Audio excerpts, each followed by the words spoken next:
E aí, pessoal, tudo bem?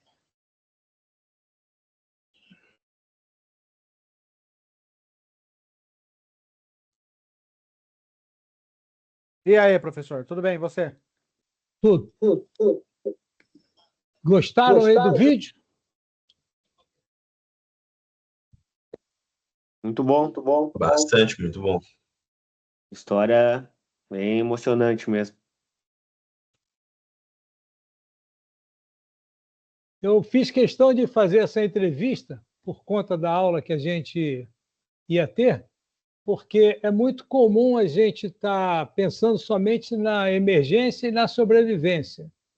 E durante um acidente, né, ou quando tem o acidente, ou logo após o acidente, a gente precisa pensar como que vai ser resgatado, né? Como que nós vamos sobreviver e ser resgatado. Porque a forma de se manter vivo passa também por buscar uma saída para que alguém observe a gente, faça uma fumaça, por exemplo, né? A gente tenha um sinal de VHF, né? Ou no rádio, ou seja, utilizar tudo que existe, né? Dentro do nosso alcance para ser resgatado. E na selva não é fácil. Alguém aí já conhecia essa história? Já tinha uma ideia como é que era? Nunca ouvi, professor. Alguém já passou aí por um acidente, por uma necessidade de sobrevivência?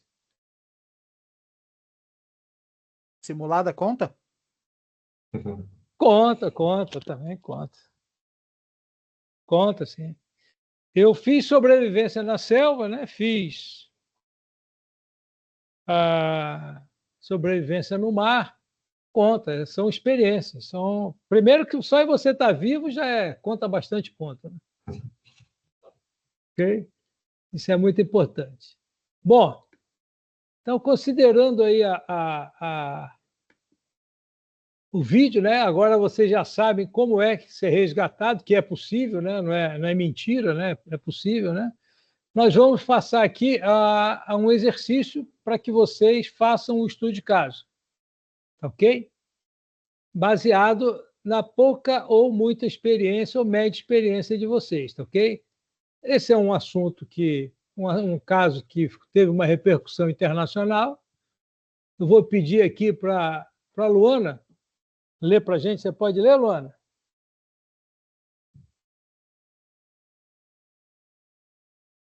Não está aí? André? O André, não tinha visto o André aí. Tudo bom, André? Tudo ótimo, professor. Lê para a gente aí, por favor, esse slide.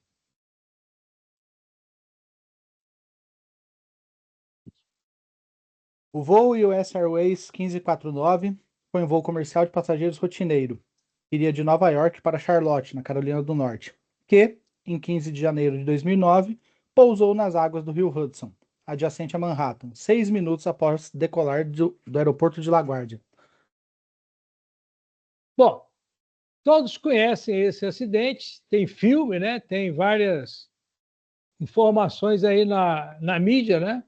E aí a contextualização do problema. Vamos ver. O Marcos está aí, Marcos? Marcos Felipe? Não está. O Matheus está aí? Matheus Leal.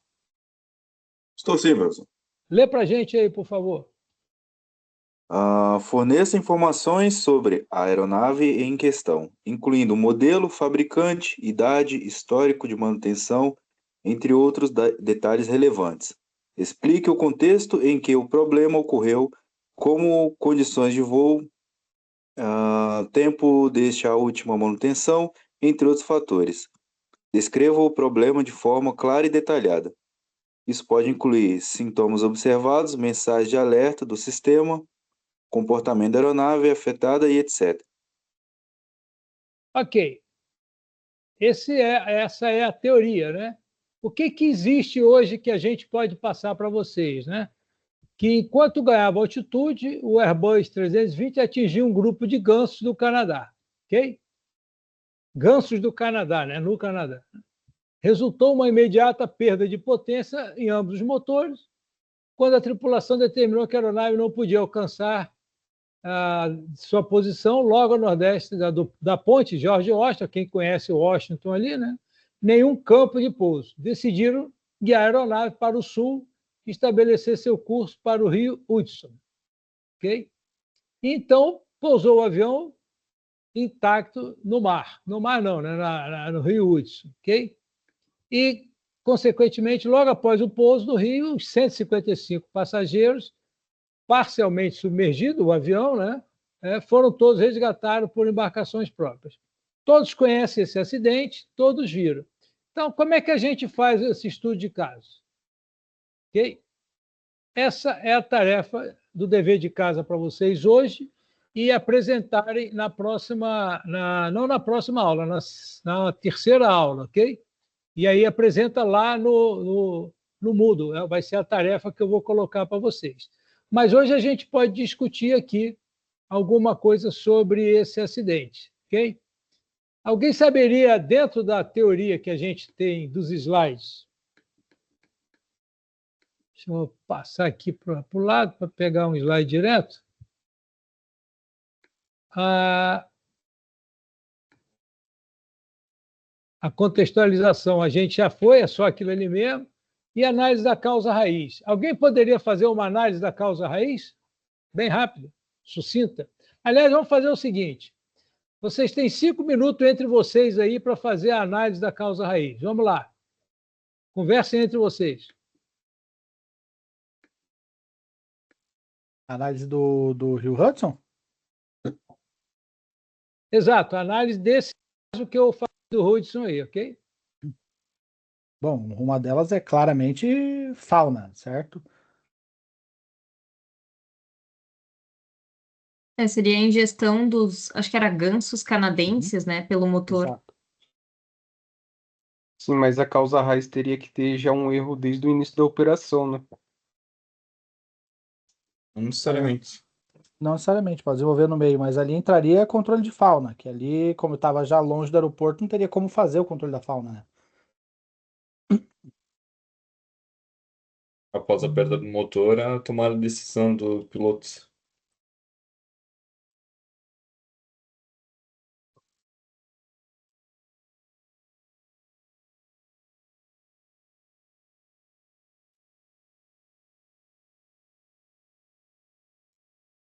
Então nós vamos fechar no quê? Em fauna, ingestão, falha Fauna. Tá, fauna 1, ok. É porque depois da colisão dos pássaros, ali foi a decisão humana do piloto, né? Não tinha Sim. muito o que fazer. Então O ali pessoal ele até foi decidiu. contra, mas foi bom.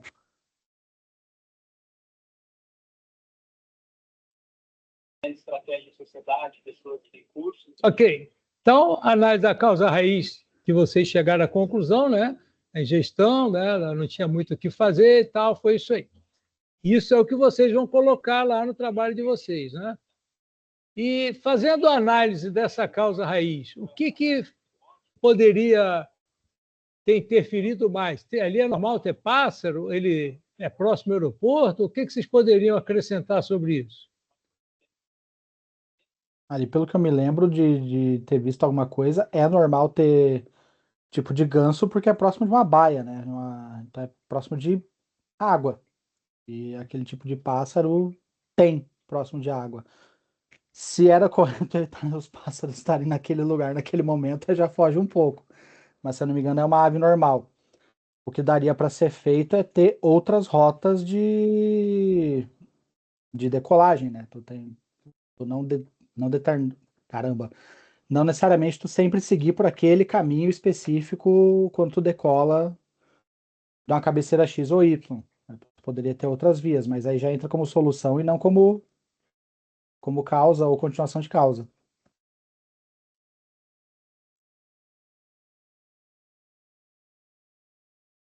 Então, vamos continuando. Isso foi a análise da causa raiz que vocês fizeram. Alguém fez, né? Algum chegou à conclusão. Agora, vocês têm 5 minutos para discutir as alternativas de solução, conforme o que está escrito aí, que é apresentar diferentes alternativas para resolver esse problema, que são os pássaros, a ingestão do pássaro pela turbina ou pelas duas turbinas, pousar no rio e não regressar. Então, quais são as alternativas de solução? Vocês têm 5 a 10 minutos, que essa tem mais tema, tem mais assuntos para discutir.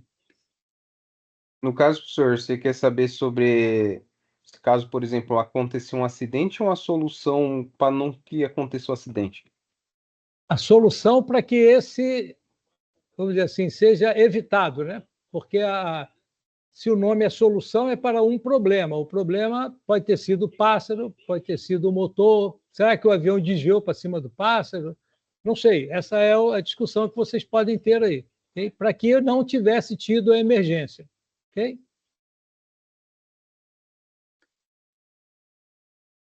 Para vocês que Desculpa. entendem para vocês que entendem um pouco mais da questão de voo, existe a possibilidade de ao decolar eu ter waypoints diferentes para eu já poder fazer um desvio de rota, ou eu tenho que necessariamente seguir um caminho que já está pré-estabelecido em carta?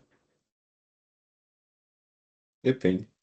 Se for autorizado pelo controle, elas podem seguir direto. Então daria para eles terem, de repente, é claro, não dá para tu saber que vai ter pássaros lá na frente, né? Uma aeronave é muito rápida para tu ter essa visão, creio eu, né? Sim, Nunca mas fui. ele estava abaixo da altitude. Geralmente, essa altitude ali que ele estava, que ele tomou a injeção dos pássaros, geralmente não é autorizado sair fora do procedimento de saída aí. Então já não dá para fazer o que eu tava pensando. Não. Ahn, olha, não conheço muitas práticas para controle de fauna em voo. De repente, a atenção dos pilotos para estarem mais visíveis com os pássaros a longa distância, alguma coisa do tipo, acredito eu, uma alteração no SOP da própria companhia. A única solução é decolagem dos pilotos ficar em atenção, né? Se caso ver pássaros, desviar. Mas eu acredito que numa aeronave dessa, também a essa velocidade, se tu vê o pássaro, tu já tá em cima dele. Então, às vezes não tem nem tempo hábil muito para desviar numa Exato. velocidade que o avião voa. Fora que Fora dependendo do que movimento. a Ah, aeronave ela está em atitude de subida, então o nariz está levantado às vezes, né? Como a Amanda citou mesmo, a velocidade acontece também. e também dependendo do movimento que tu for fazer para desviar, dependendo de como tu fazer o movimento, tu ainda vai gerar um efeito cascata depois, né? Reclamação de, o piloto foi brusco, machucou alguém, enfim, vai saber o que vai gerar depois. Eu acho que como nesse caso ele estava no período de decolagem, então a prioridade de ambos os pilotos eram diferente, né? Não era necessariamente olhar para ver se tinha aves ou qualquer outra coisa, eles estavam realmente focados na navegação, né? E Uhum. não, até porque não viram o que aconteceu. Mas eu acho que a gente pode agregar conceito de um controle de fauna, não sei, eu já vi alguns documentários também que há a possibilidade de usar outras aves, né, dentro da área do aeroporto, né. Também dá para se emitir boletins, tipo NOTAMs, alguma coisa, avisando que em determinadas épocas do ano há o acréscimo, né, de aves ou de animais, enfim. Isso é como se fosse uma espécie de TAF. Ó, em tal horário, quem for decolar neste momento, até tal horário, pode ter aves na próxima cabeceira, sempre está informando, né? Onde tem muito esses casos de pássaro. É, Isso, é o NOTAM, que você está falando de TAF, é o NOTAM. Então, existem aeroportos que têm uma quantidade grande de pássaros, né? E isso tem escrito. Então, avisa aos pilotos para que, ao sobrevoar ali, ele tenha cuidado com colisão com pássaro, ok? Então, isso são pontos que vocês podem colocar como alternativa de solução. Beleza. Análise custo-benefício. Vocês têm 5 minutos para discutirem aí.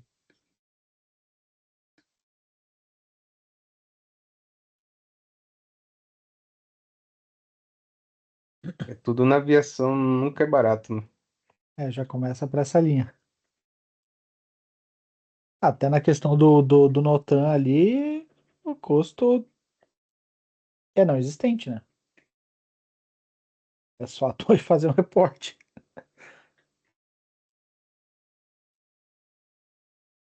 Quer dizer, tô supondo que não tem custo, óbvio, né?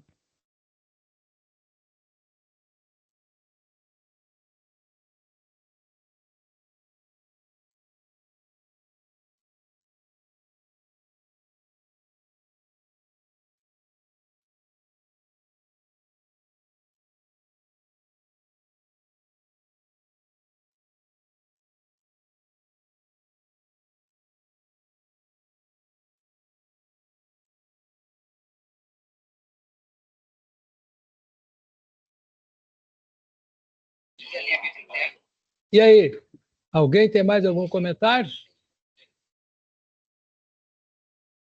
Passamos então para a recomendação. Que recomendações vocês poderiam sugerir aí, ou propor? 5 minutos.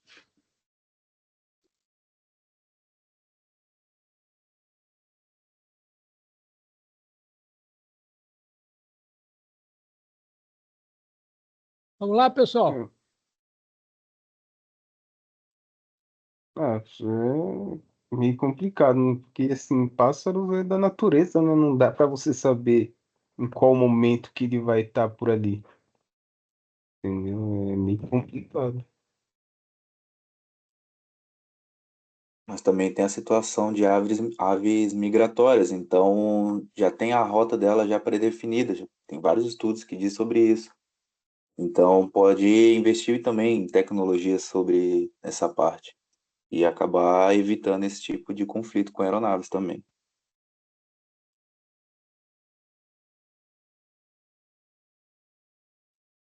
O pessoal tinha citado aí sobre a questão do Notan, mas também, vamos supor, em caso de operações noturnas, nós não conseguimos enxergar uma aeronave, quer dizer, uma ave à noite dentro de uma aeronave.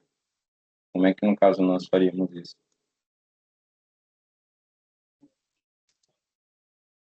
Para a parte da noite, alguns pássaros não voam. É bem mais reduzido, mas é uma observação importante. Então, esses são pontos que vocês podem colocar no estudo de caso de vocês. E implementação e acompanhamento. Mais 5 minutinhos aí para vocês. Como que vocês implementariam, por exemplo, no OTAN, colocar avisos, fazer rotas, avaliação de migração, proibição de construir aeroporto, interditar o aeroporto, sei lá, coisas assim. Como que vocês implementariam e acompanhariam?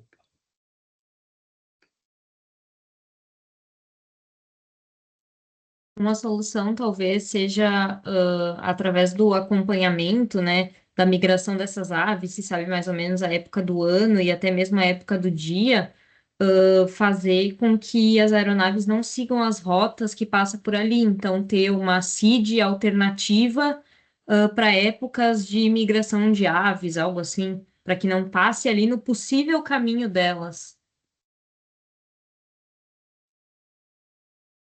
E estimular os pilotos a preencherem mais réu prévios também. E lições aprendidas, o que vocês tirariam daí? 5 minutinhos.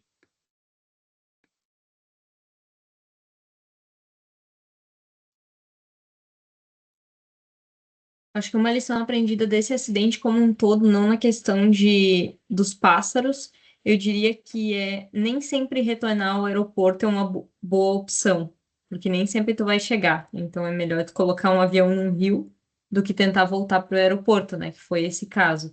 Então acho que essa é uma lição aprendida. Claro, não diz respeito às aves.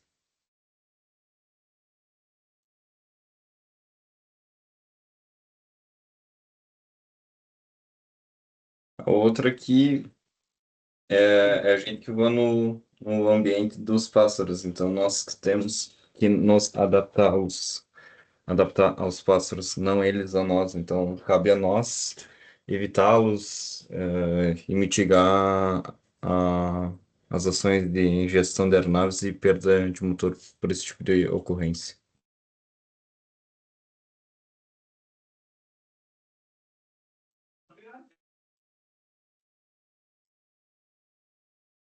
onde a empresa se encontra, o alinhamento estratégico e a estruturação de processos. Quem poderia ter aí, fazer uma conclusão sobre isso?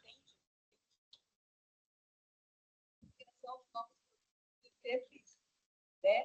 Em relação aos pontos fortes que nós identificamos, a plataforma White Label, robusta e customizável, que fortalece a marca dos clientes, a credibilidade da empresa junto aos investidores, né, é um fator preponderante aí. Eu acho que uma conclusão bem sucinta é que na aviação, teoricamente, todo acidente é evitável e deve ser evitado.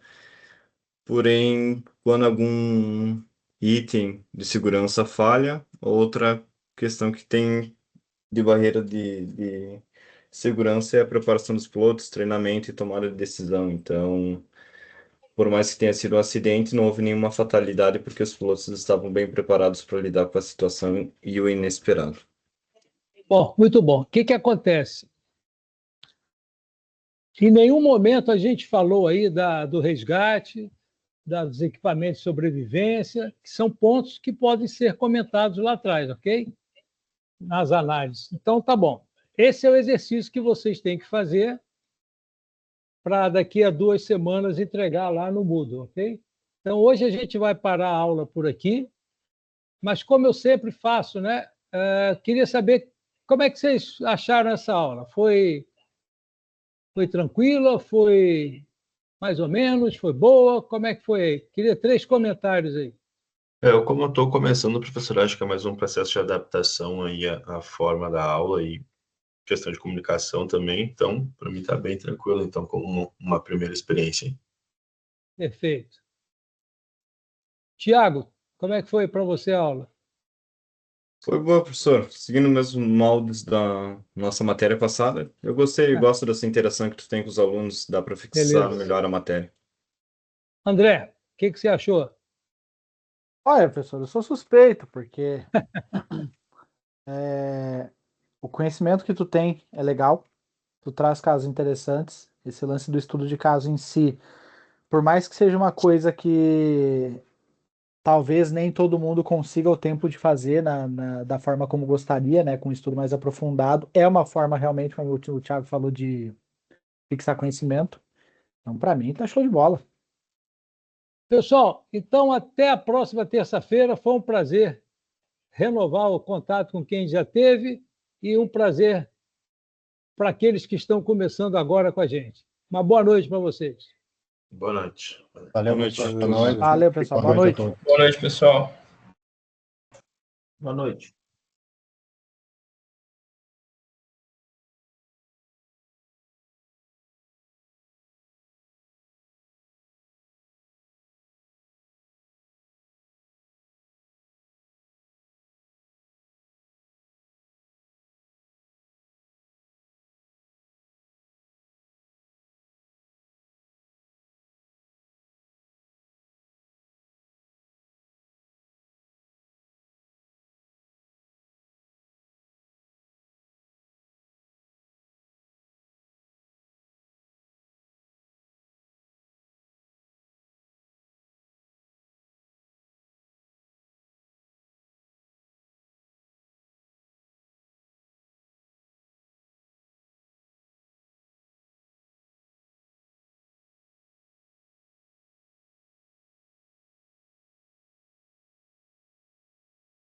Então, fazendo uma breve revisão, nós saímos lá da ementa, mostramos o que nós vamos fazer, e a primeira tarefa nossa foi explicar como que é realizado ou como é elaborado ou como são os 9 passos, né, para se concluir um estudo de caso, ok? E é uma apresentação de uma tarefa. Dando continuação, o nosso estudo hoje, né, o nosso nesse curso, é Introdução ao curso e Fundamentos de Emergências de Aeronaves.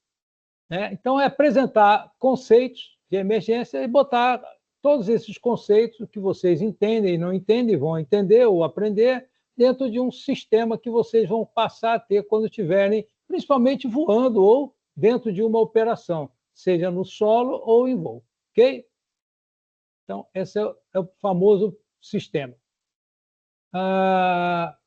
Tiago está aí? Não está, né? Pode ler aí, Tiago? Voltou, professor. Opa, está aí.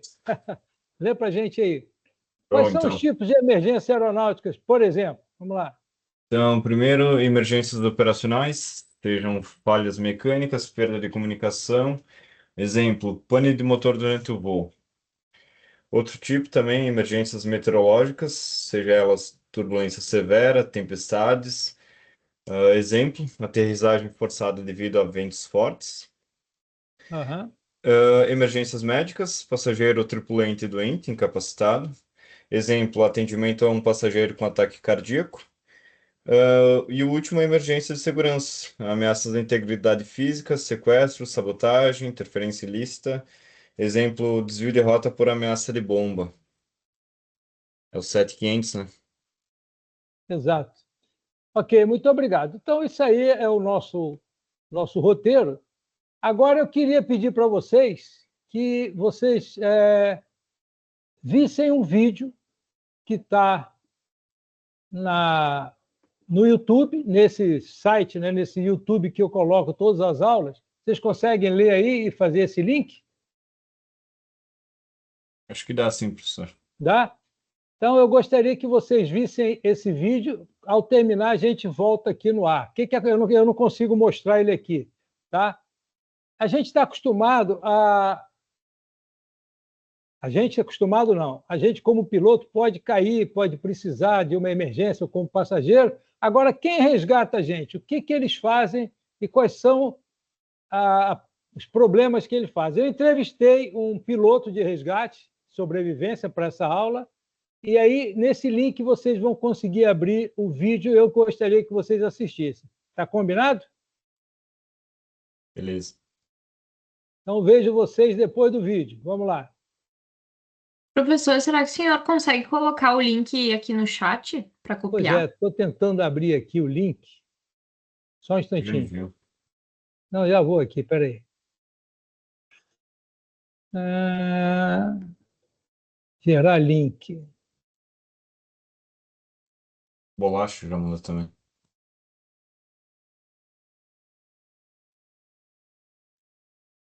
Acho que alguém já abriu aí, né? Chat.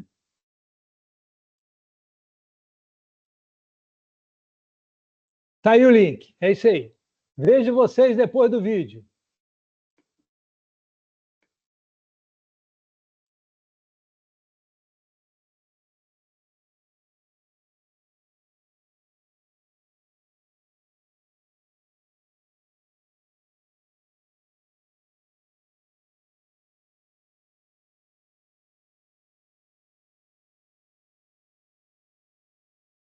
Toda a vida do curso, né? Vocês verificam no Moodle a parte do plano de ensino, plano de tutoria, esse link dessa aula, né? De todas as aulas que nós vamos ter. E também aparece lá o link da gravação, ok? Ao terminar, eu coloco o link que está indo para o YouTube, que é meu, o YouTube, e vocês acessam lá no YouTube, ok? Assim como também eu coloco, faço o download, o upload da aula. No caso aqui do PowerPoint, né, fica lá, assim como as tarefas também do dia a dia que vão aparecer lá na parte de tarefa, que são o nosso estudo de caso ou algum exercício que porventura tem. Ok? Beleza, comandante. Obrigado. Boa pergunta aí. Obrigado aí por me avisar da gravação também. Então, como está gravando, vou voltar aqui. Eu iniciei, então, comentando aqui o meu currículo. Não vou repetir, porque está escrito, é só consultar. E a gente parte para a ementa do curso, né? Que é onde a gente vai falar sobre cenários diferentes em emergências de aeronaves. E, como eu falei, o meu forte aí na aviação, não é só isso, tem logística também, mas a parte de emergência é muito boa e todos se preocupam, né? Todo dia cai um avião, todo dia tem uma emergência, tem alguém se machucando, tem alguém... Só um instantinho. Tem alguém sofrendo alguma ameaça em algum lugar, né? Então, é muito importante que, na parte da ementa, isso está claro, então é muito importante que tenha esse foco, que é um dos objetivos falar das emergências, ok? E tem a tal das competências, né? Uma delas é aplicar o pensamento de ação sistêmica em emergência, ou seja, quando a gente está na emergência, tudo acontece dentro de um sistema, não acontece nada separado, ok? Nós estamos sempre envolvidos de alguma maneira com alguma coisa, com alguma falha, com um checklist, com aviso, com grito, com o environment, né, que é o meio ambiente, com a chuva, com o tempo, com a meteorologia, com tudo. E utilizar corretamente a gente fala, né, os diversos equipamentos de emergência são pontos importantes para que a gente tenha um voo seguro. No final das contas, a gente vai ressaltar bastante coisa assim. E depois disso, mesmo que a gente não consiga sobreviver não, conseguir pousar, né? Diz que o número certo de decolagem, o bom é o número igual ao número de pouso, a gente precisa sobreviver nesses ambientes, caso a aeronave se acidente ou caia numa selva, no deserto, no gelo, numa floresta, enfim, ou até mesmo em cidades. Então, nós vamos fazer alguns comentários também sobre isso, ok? Até aí tudo bem? Competências? Beleza. E tem as habilidades. Quais seriam as habilidades que está previsto lá no nosso plano de tutoria lá? São executar os procedimentos e checklist de emergência aeronave. Vocês vão começar a entender a importância desse checklist, a importância de vocês estarem alinhado com esses procedimentos. É ele que garante, no final das contas, o seu sucesso numa emergência, ok? Vamos manter psicologicamente centrado e ativo, porque a nossa cabeça é que comanda os problemas, ou seja, voar bem ou voar, todo mundo voa, mas o gerenciamento da emergência, do erro, ela é que é importante, né? Ela é que vai fazer a diferença nesse momento, ok? Então, é muito importante estar psicologicamente centrado, a gente vai conversar isso ao longo desse semestre, né? Para que a gente possa ter decisões acertadas. Lógico que o treinamento também é importante. Pois não, Jonathan? Não, foi engano, professor. Cliquei sem querer aqui. Tem nada não. Conhecer e operar os equipamentos. Existem alguns equipamentos que a gente chama de equipamentos de emergência, que nós vamos comentar o uso deles e como operá-los e de que maneira o regulamento também prevê que a gente utilize, como é o ELT, o ELT, que é o transmissor localizador de emergência. É um rádio que transmite a sua posição no final das contas. O nosso celular é quase um ELT. Né? Conhecer e aplicar as técnicas de sobrevivência em ambientes inóspitos, ou seja, dependendo de onde a gente cai, a gente tem um problema e tem que resolver, ok? E aí, nós vamos passar agora o próximo slide, que é o estudo de caso. Então, antes do estudo de caso, eu vou pedir aqui um break de 5 minutos, que eu vou resolver aqui um tema aqui no computador e já volto, ok? Sim.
Bom, pessoal, voltando aqui.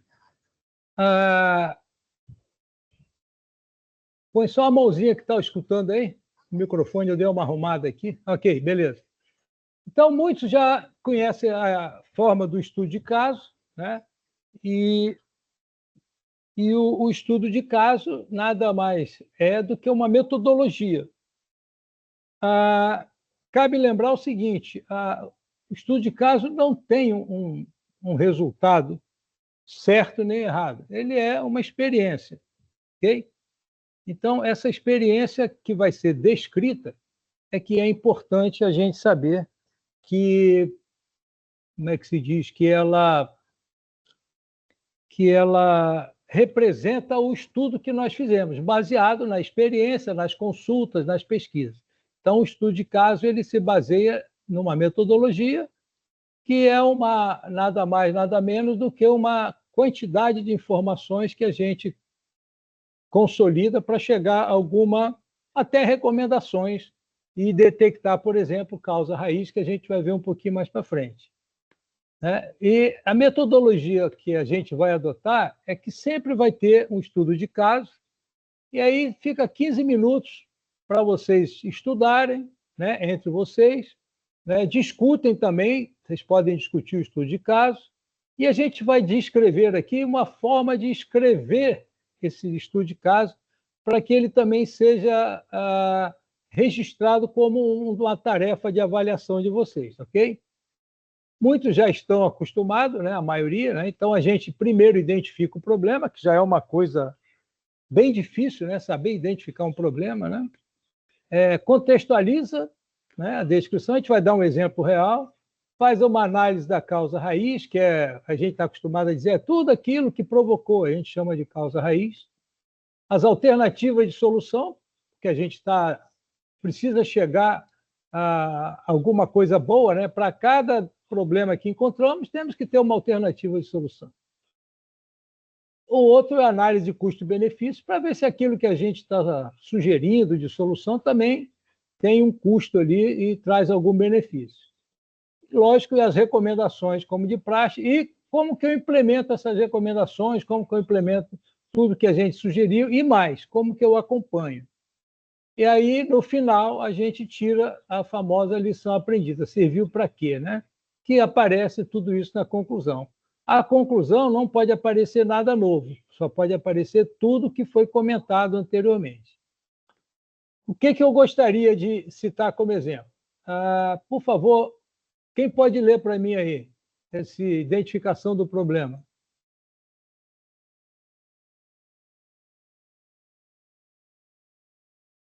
Eu posso ler. Por favor.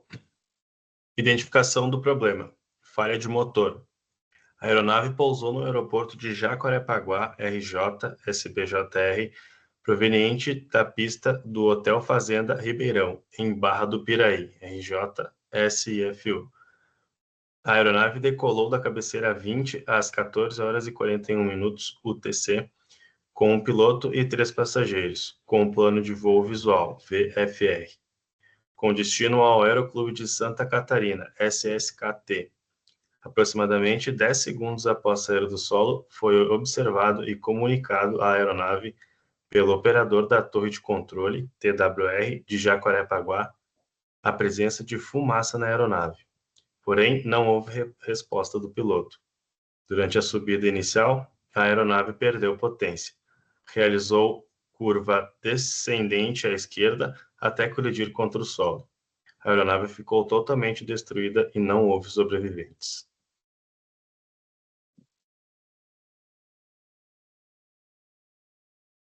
Ok, muito bom. Então, isso aí foi um problema, né? Pode ser real ou não, mas aí está o exemplo, né? Que identificou-se como falha do motor. Então, na descrição, né, aparece alguma dica daquilo que a gente entende ou vai entender como uma falha de motor, ok? Os mais antigos aí já viram provavelmente esse exemplo ou algo parecido. E a gente, desculpa aqui, eu vou voltar aqui. E a gente depois amplia um pouco essa descrição com uma contextualização. Quem que pode ler essa daí, por gentileza?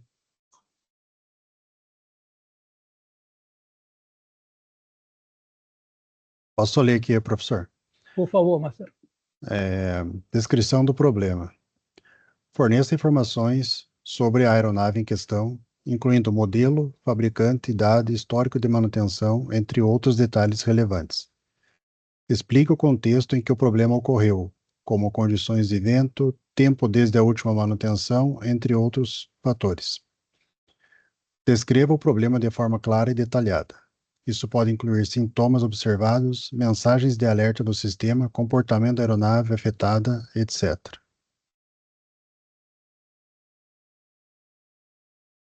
Perfeito. O Tayron, o que você entende disso aí, Tayron? Diz para a gente aí. O que você entenderia desse texto aí? Do texto que eu li ou da parte que o colega leu? A parte que o seu colega leu. Que é necessário descrever as informações da aeronave, correto? Eu estava escrevendo, na verdade, quando o colega leu aqui, professor. Ok, não tem problema. Vamos pegar um outro voluntário aqui. Renan está aí? Ah, já sei aqui. Amanda, está por aí, Amanda? Boa noite, professor. Eu estou por aqui, sim. Boa noite. O que você entende dessa descrição do problema aí?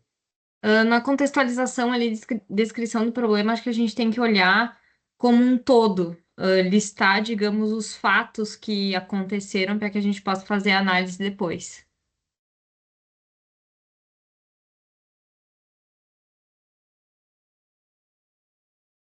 Ok, muito bom. Na realidade, a Amanda resumiu bem, né? Tá bem resumido, mas está objetivo. Então, é isso. Só que dependendo do problema, do caso, essa contextualização ela pode ser um pouco maior, ok? E aí, na seguinte sequência, na sequência, desculpa, nós temos ainda, podemos descrever outros pontos. Vamos pegar aqui, o Eric está aí?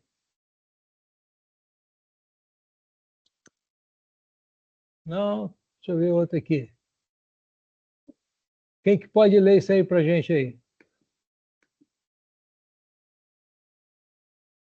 William, lê para a gente. Eu posso, aí, professor. William. Quem que pode aí? Então lê. Já lê direto. Para eu ler ou Contextualização e descrição do problema. Isso, pode ler. Posso continuar? Vai lá. O modelo da aeronave monomotora, modelo Sierra Romeo 22, movido por motor convencional, era certificado para operar com gasolina de aviação Avegás. O procedimento inicial de fornecimento de combustível da empresa reabastecedora não foi fielmente seguido, no que diz respeito à anotação formal do pedido de reabastecimento. Informou ter confirmado verbalmente com a mesma pessoa a utilização de querosene e completou o tanque atendendo ao pedido. A mesma pessoa teria acompanhado todos os procedimentos de abastecimento. Segundo o relato da viúva do piloto, ele teria telefonado, ou seja, estaria ao telefone em horário bem próximo ao momento da realização do reabastecimento da aeronave. As análises das imagens do CFTV mostraram que nos momentos de rotação e após a decolagem, a aeronave percorreu aproximadamente 40 metros em 1 segundo, o que equivale a uma velocidade de 78 nós, velocidade próxima à prevista no manual de voo. Foi descrito como sendo uma pessoa tranquila, culta, séria, otimista e de muito caráter. Como profissional, era extremamente organizado, cuidadoso e meticuloso, especialmente em relação aos procedimentos de segurança. Costumava dedicar todo o tempo que julgasse necessário em checagens na aeronave, a despeito da impaciência de seus passageiros. Aproximadamente 10 segundos após sair do solo, foi observado e comunicado à aeronave, pelo operador da torre de controle TWR de Jacarepaguá, a presença de fumaça na aeronave. Perfeito. Então, muito obrigado pela leitura. Tudo isso são pontos que vocês vão detectando nesse caso. Alguns pontos são informados, outros são pesquisados. No nosso caso, não dá tempo de sair pesquisando. Eu vou comentar no dia a dia e descrever alguns casos e vocês farão a sequência do estudo de caso naqueles pontos de ouro, ok? Que é a análise da causa raiz. Quem que pode ler aí a causa raiz, por gentileza? Isabela, lê, Isabela. Análise causa-raiz. Realize uma investigação aprofundada para identificar a causa raiz do problema. Isso pode envolver revisão de registros de manutenção, análise de dados de voo, inspeção física da aeronave, entre outras técnicas de diagnóstico. Beleza. Então, dentro das emergências, que é um tema que está na nossa matéria, na nossa disciplina, é identificar a análise e fazer uma análise da causa raiz para identificar um problema e fazer as recomendações, as sugestões, ok? Então, é muito importante esse passo aqui. Esse, sim, baseado em toda aquela contextualização, vocês poderão ter ou inferir o que seria a causa raiz, ok? Pode ser que acerte, pode ser que erre, ou que não sei se for um caso real, e mais o importante é baseado no que vocês tiveram de informação e vocês chegam a um resultado. Dentro dessa causa raiz, desse evento que a gente colocou, nós temos 2 itens importantes. Natan, pode ler, Natan, por gentileza? Claro. Análise causa-raiz. A empresa reabastecedora não possui procedimentos estabelecidos formalmente que tratassem da operação desse dispositivo, especialmente considerando a circunstância acima descrita. O proprietário estava habituado a abastecer a aeronave no Aeroclube de Santa Catarina, onde só existia a Vegas, e por não ser tripulante técnico, é possível que desconhecesse o significado da sigla JET-EU, não se preocupando em verificar o tipo de combustível do CTA. Perfeito, obrigado. Então, isso é uma continuação da análise da causa raiz que nessa investigação ou nessa emergência se chegou, ok? Mais uma vez, vocês vão fazer todos os casos e descrever, não necessariamente foi verídico, ninguém vai dizer que está certo ou que está errado, mas precisa existir um nexo, né? uma ligação entre o tema que está sendo colocado. Por exemplo, teve uma turma que um determinado aluno ou aluna na tarefa pegou um outro acidente, que não tem nada a ver com o da aula, então não faz sentido. Então, na tarefa tem que fazer sentido com aquele que a gente colocou aqui, tá ok? Que foi comentado. Isso é uma atividade avaliativa. Então, nós chegamos até aqui para dizer, vocês terão estudo de caso, vão ter um prazo para realizar e apresentar o estudo de caso lá no Moodle, ok? Vai estar todos os estudos de caso vão estar lá com o prazo descrito para ser entregue. E agora vem as alternativas de solução. Quem que pode ler aí? Adelson, está aí? A Adelson está com som ruim, né? Acho que está ruim, Adelson. Marcelo, pode ler isso aí, Marcelo? Está escutando bem, professor? Estou escutando bem. É que o meu fone que eu usava deu problema. Ok. Só um momento que eu estou só abrindo a página novamente. Alternativas de solução. Apresente diferentes alternativas para resolver o problema identificado.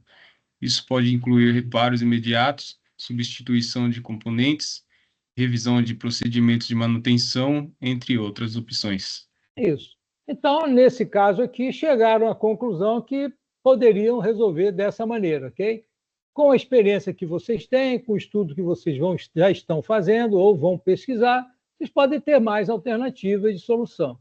Lembre-se que sempre a gente vai discutir, não, isso não faz muito sentido, tá? Tem que ter uma ligação com o contexto, ok? A análise de custo e benefício. Como que seria a análise de custo e benefício? Lê para a gente aí, Marcelo, por favor. Análise de custos e benefícios. Avalie as vantagens e desvantagens de cada alternativa de solução em termos de custo, tempo, impacto operacional e segurança. Isso. Então, por exemplo, todas aquelas soluções, aquelas análises, elas têm um custo, tem tempo que você vai gastar, tem sempre um envolvimento. Então, é importante analisar, porque, de repente, não é exequível. Então, não adianta botar soluções mágicas que não serão possíveis, né? Nós não somos mágicos, né? Então, precisamos entender a realidade do problema. Okay? Então, essa análise ajuda a fazer isso. E a recomendação? Isabela, está aí? Lê para a gente aí. Com base na análise realizada, recomende a melhor solução para resolver o problema de manutenção. Justifique sua recomendação com base em evidências e análises realizadas anteriormente. Isso. Então, as recomendações elas precisam ser referenciadas a alguma análise que foi feita. Senão, você está falando de laranja com banana. Tem que seguir uma sequência, ok? E justificar por que você está recomendando. Ou melhor, ela já vai estar justificada nas análises e evidências que foram apresentadas, tá bom?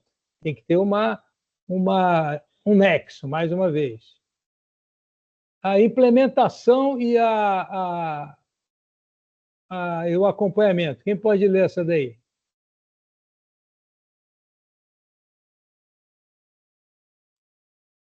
Camila? Camila está aí? Não, posso ler. Obrigado. Implementação e acompanhamento. Descreva como a solução recomendada será implementada e como o progresso será acompanhado ao longo do tempo para garantir que o problema seja resolvido de forma eficaz. Ou seja, fizemos todos aqueles passos anteriores, agora precisa fazer funcionar. Porque, às vezes, nós estamos acostumados a trabalhar, analisar, provar, faz isso, faz isso, recomendação, mas não implementa. E aí não sai nada. Então, precisa implementar e também acompanhar para verificar se aquilo que a gente planejou está dentro do esperado ou não e fazer algumas modificações, ok? Então, essa fase também é importante. E aí, as famosas lições aprendidas. Deixa eu ver aqui. Matheus, está aí?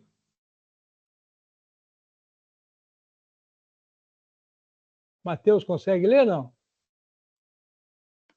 Vamos ver aqui o Eric, está aí? Tá me escutando? Estou, sim. Tá, então eu vou ler. Lições aprendidas. Conclua o estudo de caso destacando as lições aprendidas com o problema de manutenção identificado. Isso pode incluir recomendações para evitar problemas semelhantes no futuro, melhores práticas de manutenção, entre outras insígnias relevantes. Perfeito. Então, fez todos os passos, né? Achou a causa raiz, apresentou soluções, emitiu recomendações, implementou, acompanhou. Agora, isso tem que servir para alguma coisa, né? Então, a gente usa as famosas lições aprendidas para evitar novamente que ocorram esses problemas, ou as emergências, ou uma falha, ou ao se detectar uma falha, ela não volte a ocorrer. São as lições aprendidas, ok? Isso acontece na nossa vida também, né? E aí a famosa conclusão. Quem pode concluir aí?